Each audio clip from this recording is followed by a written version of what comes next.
Alors, ma grand-mère, côté de ma mère, elle avait commencé à travailler quand elle avait 10 ans. Donc, moi, je suis une personne qui aime bien poser des questions et faire conversation avec les grands. Donc, je lui demandais, et donc, vous avez commencé à travailler à 10 ans. Combien vous gagnez à l'époque? Elle m'a dit 10 centimes par mois. 10 centimes par mois, c'est rien. Donc, elle m'expliquait que c'était rien, presque rien parce qu'en fait, elle avait déjà un toile sur sa, tu vois, pour rester. Et les patrons lui donnaient à manger.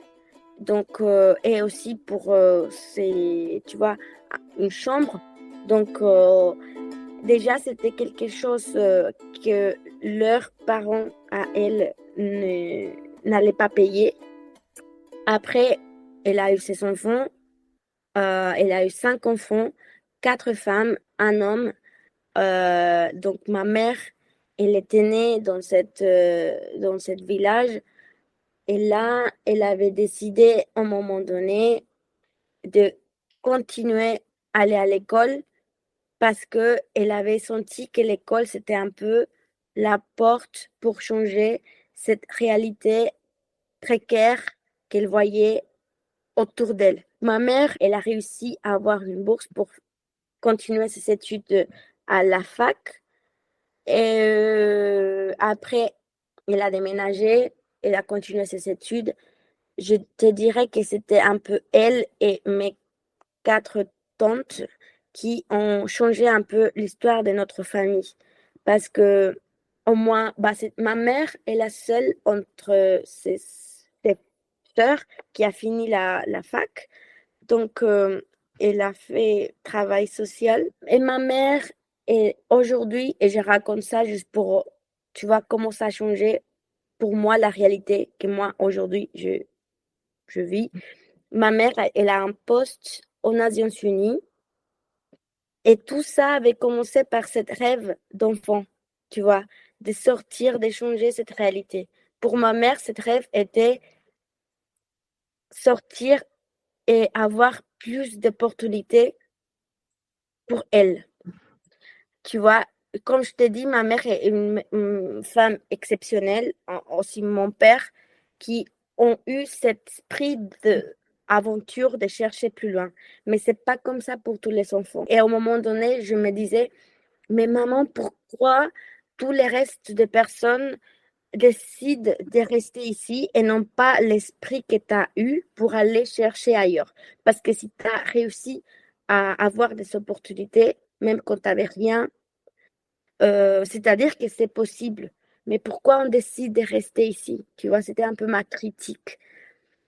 Aujourd'hui, même, je n'ai pas une réponse pour cette question parce que je pense que finalement, les gens, ils décident pas de rester là. C'est juste que c'est le seul chemin à suivre. Comment s'en sortir de ta communauté sans laisser ton contexte? Tu peux toujours trouver des outils pour développer tes compétences. Mais d'abord, est-ce que tu sais que tu as des compétences? Est-ce que, voilà, parce que si tu es censé travailler depuis 10 ans, depuis que tu as 10 ans, tu vas pas te connaître parce que tu es en train de travailler pour vivre. Tu n'as pas le temps, tu vois.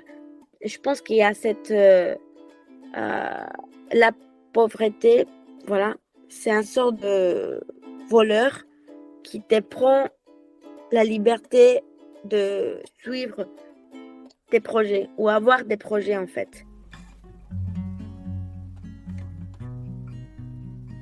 Il y a un projet avec ma mère, on ne sait pas si ça va se concrétiser un jour, mais dans une communauté, moi j'aimerais avoir une sorte d'école, tu vois, école pour les enfants où elles puissent apprendre les langues, apprendre même les langues, tu vois, du maya, et en plus des langues étrangères, en plus, tu vois, ces méthodes d'apprentissage qui vont t'explorer, t'apprendre à te connaître à toi-même et voir que tout c'est possible, tu vois, tu peux tout faire en fait. Il faut pas te limiter. Moi, c'est ça que je voudrais faire un jour. Tu vas devenir prof d'école. Les enfants en général du Guatemala, ils sont, il y a cette, il y a cette joie, à cette intelligence, je me dis, il faut les potentialiser parce que là, on a tout ce qu'il faut pour faire sortir le Guatemala de ce cycle monstrueux des inégalités, etc., etc. Même Bernardo Arévalo, ça fait partir de son discours, mais bon, il dit que le Guatemala soit un pays pour rester, pour pouvoir réaliser tes rêves. Des fois, je posais cette question aux enfants de la communauté de ma mère, mais seule la question de demander c'est quoi tes rêves? Peut-être qu'ils ne se sentaient pas capables de rêver, tu vois, il n'y a pas le temps de rêver. Donc, pourquoi tu me demandes cette question assez naïve? Je me sentais même bête de demander cette question. Comment je demande cette question à un enfant qui va peut-être sortir de l'école quand il aura 12 ans parce qu'il faut travailler. Donc, c'est aussi, c'est aussi faire, tu vois, echarle sal a la herida. C'est peut-être, l'enfant peut, même à cet âge, il comprend, cet enfant, il comprenait il n'avait pas le droit de rêver. Donc, les rêves, c'est avoir, tu vois, et finalement, je sais pas, mais les rêves, c'était un sort de. Les rêves, ce n'était pas de sortir, ce n'était pas d'avoir une maison, c'était de continuer à vivre.